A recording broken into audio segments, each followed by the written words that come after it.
सबको नमस्ते। आपने पिछले दोनों वीडियो में मुंशी प्रेमचंद का जीवन चरित्र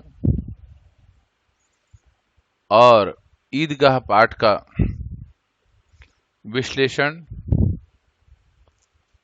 भावार्थ समझने की कोशिश की। इस तीसरे वीडियो में ईदगाह पाठ का प्रश्नोत्तर के विषय में विशद रूप से चिंतन करेंगे।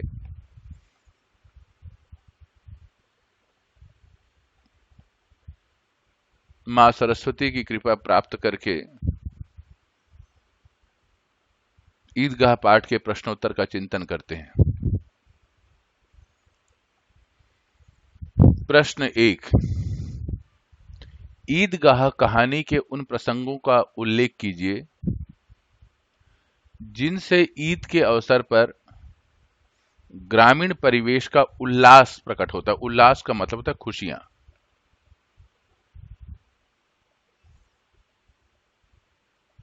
उत्साह। उत्तर, इस प्रसंग में ईद के अवसर पर ग्रामीण परिवेश का उल्लास प्रकट होता है। रमजान के पूरे 30 रोजों के बाद ईद आई है। कितना मनोहर, कितना सुहावना प्रभात है। प्रभात का बोलते हैं सुबह का समय। वृक्षों पर कुछ अजीब हरियाली है, खेतों में कुछ अजीब रौनक है, आसमान पर कुछ अजीब लालिमा है। आज का सूर्य देखो कितना प्यारा, कितना शीतल है, मानो संसार को ईद की बधाई दे रहा है। गांव में कितनी हलचल है। ईदगाह जाने की तैयारियां हो रही हैं। किसी के कुर्ते में बटन नहीं है। पड़ोस के घर से सुई तागा लेने दौड़ा जा रहा है। सुई तागा, सुई धागा। किसी के जूते कड़े हो गए हैं, उसमें तेल डालने के लिए तेली के घर भागा जा रहा है। जल्दी जल्दी बैलों को सानी पानी दे दें। ईदगाह में लौटते लौटते दोपहर हो जाएगी। रोज ईद का नाम रटते थे, आज वह आ ही गई। अब जल्दी पड़ी है कि लोग ईदगाह क्यों नहीं चलते। इन्हें गृहस्थी की चिंताओं से क्या प्रयोजन। सेवैयों के लिए दूध और शक्कर घी घर में है या नहीं। इनकी बला से तो ये तो सेवैयां खाएंगे। वह क्या जाने कि अब्बा जान क्यों बदहवास चौधरी कायम अली के घर दौड़े जा रहे हैं। उन्हें क्या खबर कि चौधरी आज आंखें बदल ले।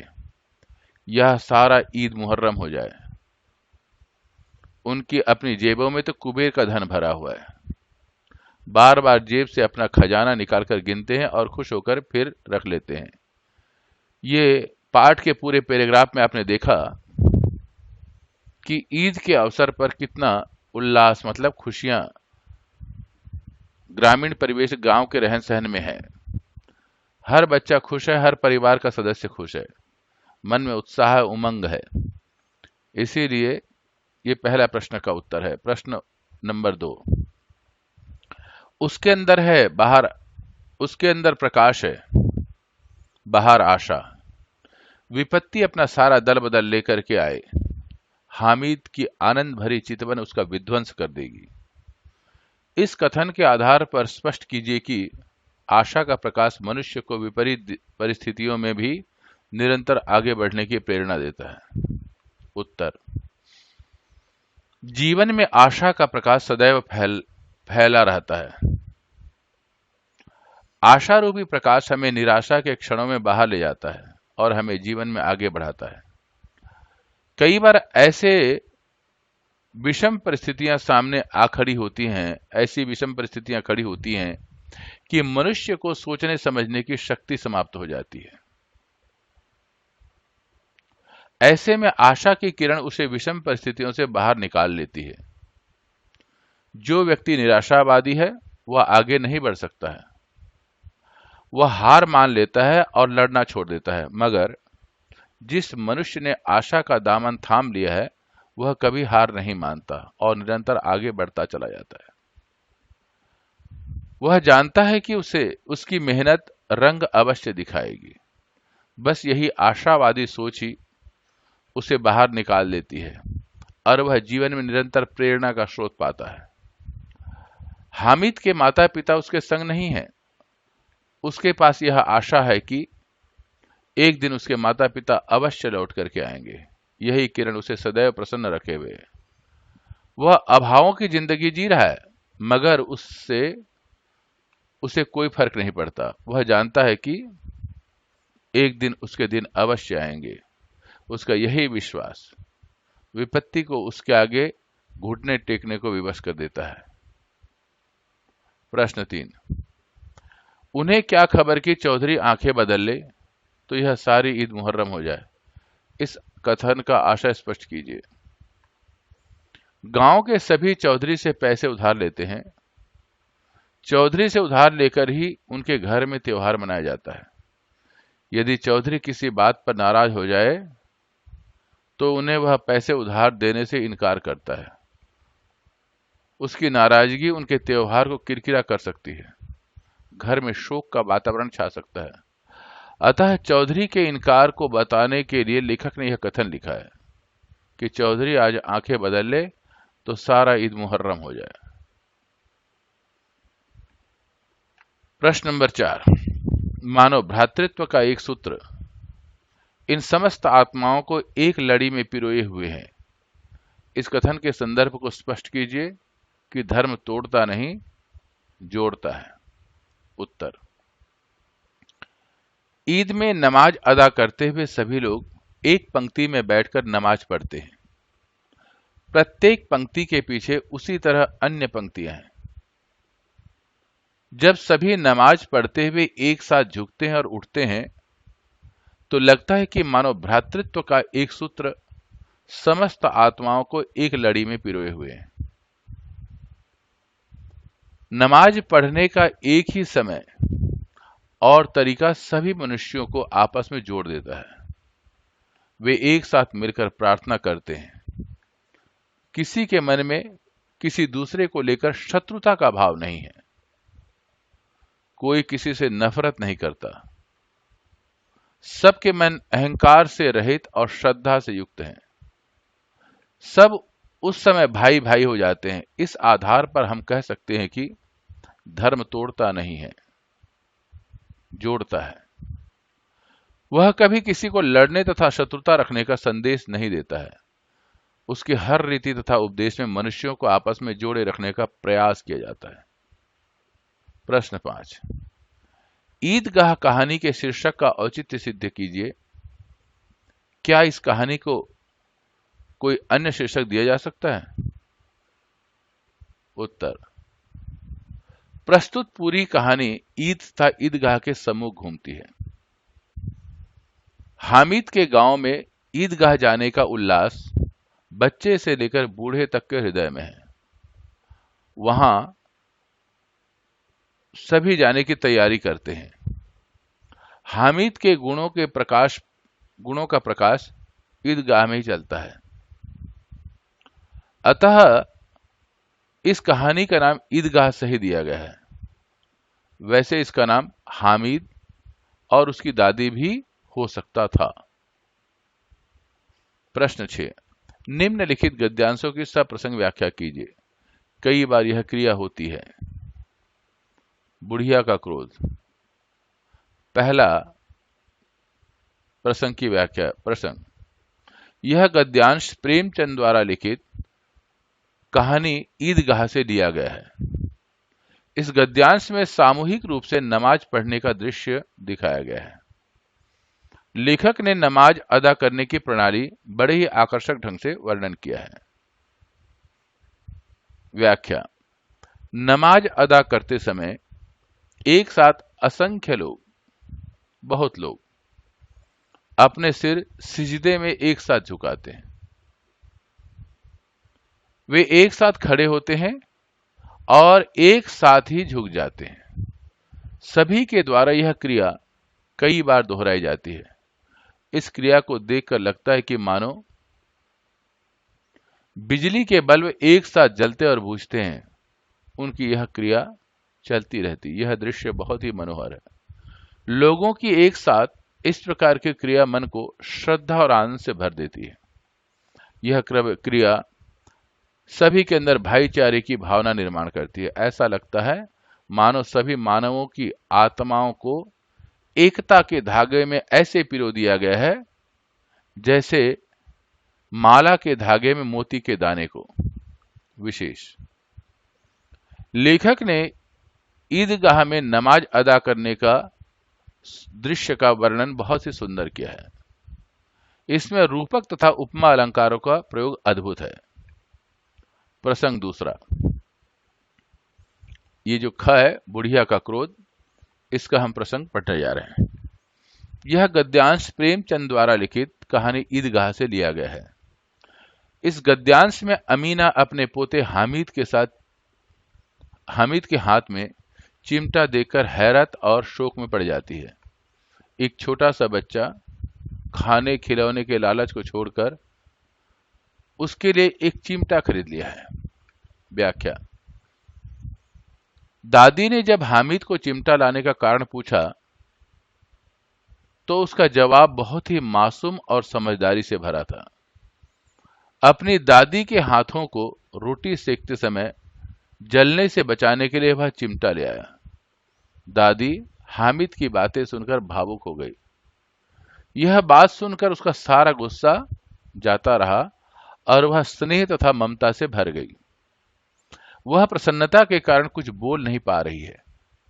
वह बस हामिद को देखे जा रही है। दादी स्नेह रस से भर गई थी, जो मजबूत, स्वादिष्ट और रस से परिपूर्ण था। वे हैरान थी कि इतने छोटे से बच्चे की भावना कितनी सत्यता और समझदारी से युक्त है। विशेष लेखक ने दादी के मनोभावों का सुंदर ही चित्रण किया है। गद्य की भाषा बहुत ही सरल है। प्रश्न 7। हामिद के चिमटे की उपयोगिता का सिद्ध करते हुए क्या क्या तर्क दिए? हामिद ने चिमटे की उपयोगिता सिद्ध करने के लिए निम्नलिखित तर्क दिए। खिलौने जल्दी नष्ट हो जाते हैं, मगर चिमटे का कुछ भी नहीं बिगड़ेगा, यह चलता ही रहेगा। दादी चिमटा देखकर उसको लाखों दुआएं देंगी, उसे स्नेह से गले से लगा लेंगी और लोगों के पास उसकी तारीफ करेंगी। सर्दी, गर्मी, बारिश इत्यादि में उसका कुछ भी नहीं बिगड़ेगा। चिमटे का प्रयोग कई रूपों में हो सकता है। यह खिलौने के रूप में, रोटियां सेकने के लिए और हाथ में मजीरे के समान प्रयोग किया जा सकता है। प्रश्न 8। गांव में शहर जाने वाले रास्ते के मध्य पड़ने वाले स्थलों का ऐसा वर्णन लेखक ने लिखा है कि मानो आंखों के सामने चित्र उपस्थित हो रहा हो। अपने घर और विद्यालय के मध्य पड़ने वाले स्थानों को अपने शब्दों वर्णन कीजिए। यह उत्तर एक उदाहरण मात्र है। आप ऐसे ही अपने तरीके से अपनी भाषा में लिखें। हमने कोशिश की है कि एक उदाहरण आपके सामने में प्रस्तुत करें। मेरे घर और विद्यालय के मध्य 5 किलोमीटर का फासला है। मैं सरकारी कॉलोनी में रहता हूं। ये 2 मंजिला वाली छोटी इमारतों का समूह है। इसके मध्य में हमारे इलाके का मुख्य बाजार पड़ता है। हम अपने मकान की गली से निकलकर इस मुख्य बाजार की सड़क तक पहुंच जाते हैं। इसके दोनों ओर आम वाले तथा केले वाले ठेले लगा करके बैठे रहते हैं।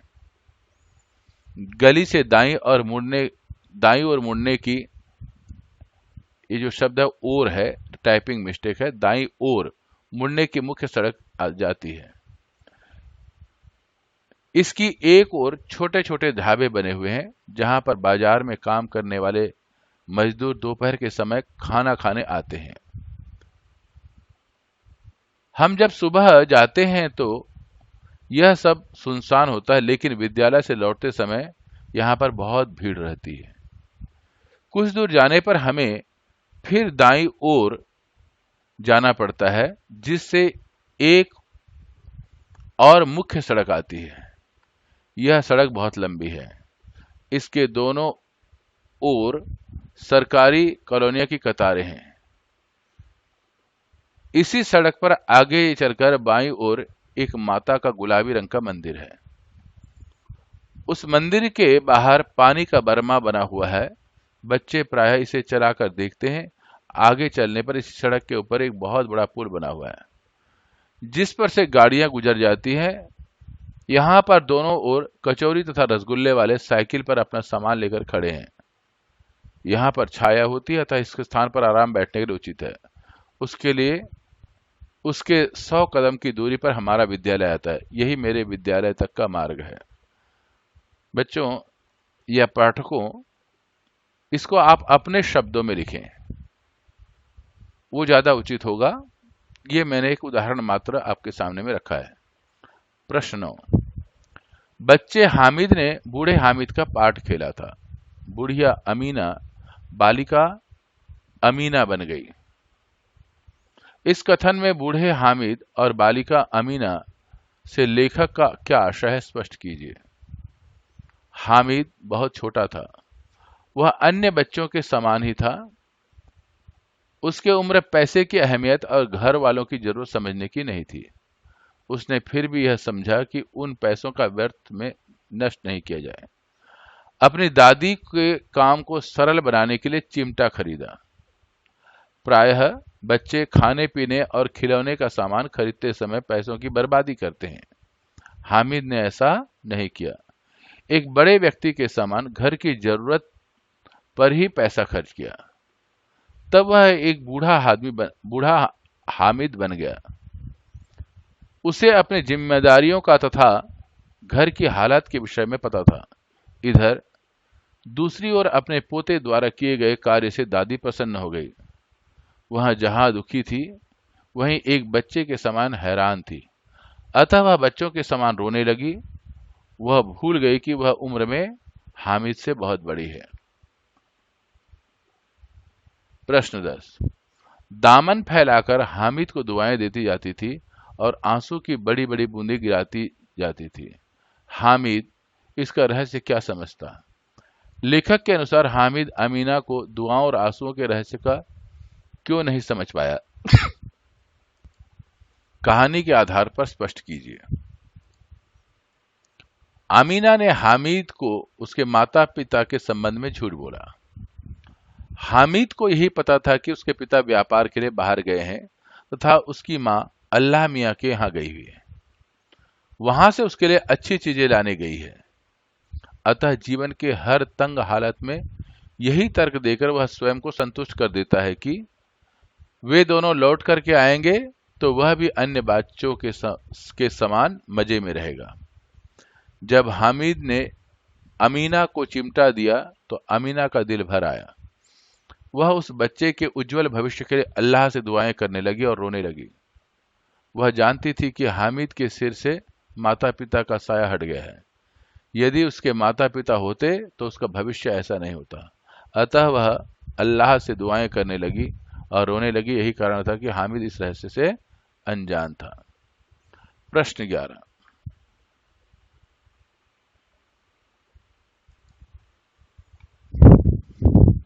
हामिद के चरित्र की 3 विशेषताएं बताइए। हामिद के चरित्र में वैसे तो बहुत ही विशेषताएं हैं, परंतु उनकी 3 विशेषताएं बहुत विशेष हैं। वो इस प्रकार है। पहला, वो समझदार। हामिद अपनी उम्र के बच्चों से अधिक समझदार है। वह दादी के दिए पैसों को समझदारी से खर्च करता है। इसके अतिरिक्त जब उसके मित्रों द्वारा उसे चिढ़ाया जाता है तो वह न घबराता है और न भागता है। वह सबका उत्तर बहुत समझदारी से देता है। चतुर। हामिद चतुर बच्चा है, समझदार। वह अपनी कमी को चतुराईपूर्ण बातों से ढक लेता है। उसके पास अपने अन्य मित्रों के समान पैसा नहीं है। अतः जब वे खिलौने खरीदते हैं तथा मिठाई खाते हैं तो उनके अवगुण बताकर स्वयं को बचा लेता है। भावुक और अपनों से प्रेम करने वाला। हामिद भावुक और अपनों से प्रेम करने वाला है। वह अपनी दादी की सुविधा के लिए चिमटा खरीदता है। यह उसकी भावुकता और प्रेम का प्रमाण है। प्रश्न 12। हामिद के अतिरिक्त इस कहानी के किस पात्र को सर्वाधिक प्रभावित किया है और क्यों? इस पाठ में हामिद के बाद दादी के पात्र ने सबसे अधिक प्रभावित किया। दादी ऐसे पात्र हैं जिसमें ममता, बचपना, समझदारी, कर्तव्यनिष्ठा इत्यादि गुणों से भरे हुए हैं। यदि बच्चों की दादी इतनी ममतामयी हो तो बच्चे स्वयं ही जिम्मेदार और सद्गुणों से युक्त हो जाएंगे। यही कारण है कि हमें यह पात्र सबसे अधिक प्रभावित करने वाला लगा। प्रश्न 13। बच्चों में लालच एवं दूसरे से आगे बढ़ जाने की होड़ के साथ निश्चलता भी मौजूद होती है। कहानी से कोई दो प्रसंग चुनकर इस बात की पुष्टि कीजिए। ये छोटे ऊ की मात्रा है, पुष्टि। इसको इस तरीके से मिटा करके हम पुष्टि करने जा रहे हैं।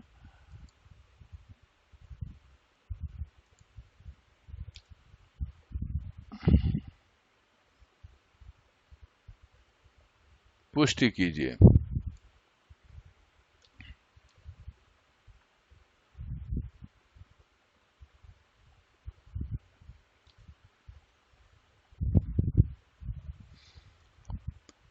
उत्तर, यह कथन सत्य है कि बच्चों में लालच एवं आगे बढ़ जाने की होड़ के साथ निश्चलता भी मौजूद होती है।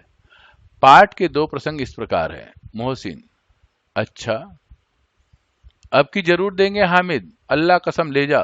हामिद, रखे रहो, क्या मेरे पास पैसे नहीं हैं? सम्मी, तीन ही तो पैसे हैं, 3 पैसे में क्या क्या कर लोगे? महमूद, हमसे गुलाब जामुन ले जाओ हामिद, मोहसिन बदमाश है। हामिद, मिठाई कौन बड़ी नेमत है? किताब में इसकी कितनी बुराइयां लिखी हैं। मोहसिन, लेकिन दिल में कह रहे होंगे कि मिले तो खा लें, अपने पैसे क्यों नहीं निकालते? महमूद, हम समझते हैं इसकी चालाकी, जब हमारे पास पैसे खर्च हो जाएंगे तो हमें ललचा ललचा कर खाएगा। ख, हामिद ने हारने वालों के आंसू पोंछे। मैं तुम्हें चिढ़ा रहा था, सच। यह चिमटा भला इन खिलौने की क्या बराबरी करेगा? मालूम होता है अब बोले, लेकिन मोहसिन की पार्टी को इस दिलासे से संतोष नहीं मिलता। चिमटे का सिक्का खूब बैठ गया, चिपका हुआ। टिकट अब पानी से नहीं छूट रहा है। महमूद, लेकिन इस खिलौने के लिए कोई हमें दुआ तो ना देगा? महमूद, दुआ को लिए फिरते रहो, उल्टे मार ना पड़े तो अम्मा जरूर कहेंगी कि मेले में यही मिट्टी के खिलौने मिले तुम्हें। प्रश्न 14। प्रेमचंद की भाषा सजीव, मुहावरेदार और बोलचाल के निकट है। कहानी के आधार पर इस कथन की सार्थकता स्पष्ट कीजिए। प्रेमचंद शब्दों के जादूगर कहे जाते हैं। उनकी प्रभावी भाषा को पाठकों को आरंभ से लेकर अंत तक बांधे रखती है। उनकी भाषा में बनावटीपन के स्थान पर सजीवता है। मुहावरों का प्रयोग करके वे भाषा में जान डाल देते हैं। उनकी भाषा आम बोलचाल की भाषा है, जो इसका विशेष गुण है। वे इसमें मुहावरे, हिंदी, अंग्रेजी तथा ग्राम भाषा के शब्दों का प्रयोग करके उसे सजीव बना देते हैं। पढ़ने वाले को उसके द्वारा कही गई हर बात सफलतापूर्वक समझ जाती है। उदाहरण यहां पर हमने दे रखे हैं। उन्हें क्या खबर कि चौधरी आज आंखें बदल ले, यह सारी ईद मुहर्रम हो जाए। सैकड़ों आदमी से मिलना भेंटना दोपहर से पहले लौटना असंभव है। विपत्ति अपना सारा दल बल लेकर आए। अमीना का दिल कचोट रहा है। अच्छा, अब की जरूर देंगे हामिद, अल्लाह कसम ले जा। तो बताते क्यों नहीं कै पैसे का है? हामिद ने मैदान मार लिया। इन सब वाक्यों को पढ़ करके स्पष्ट हो जाता है कि प्रेमचंद की भाषा बहुत सजीव, मुहावरेदार और बोलचाल की निकट है। तो सभी को मेरा फिर नमस्ते। अगर आपको पसंद आया तो इसको लाइक बटन दबाइए, और जो भी कुछ मैसेज मेरे को लिखना चाहते हैं आप यहाँ पर लिख सकते हैं, और सब्सक्राइब बटन दबा करके अगले वीडियो का इंतजार करें। साथ में कुछ मित्रों को भेजें जो मित्र इसको पढ़ना चाहते हो, और आप चाहें तो इसे गूगल में डॉक्टर गजानंद आर्य लिख करके वहां से भी इसको खोल सकते हैं। किसी भी पाठ का जिसमें आप पढ़ना चाहते हैं वहां से आप देख सकते हैं। आप गूगल में लिखें डॉक्टर गजानंद आर्य। इसके साथ सबको नमस्ते। मां सरस्वती की कृपा और आशीर्वाद की कामना के साथ अगले वीडियो में मिलते हैं। सबका धन्यवाद।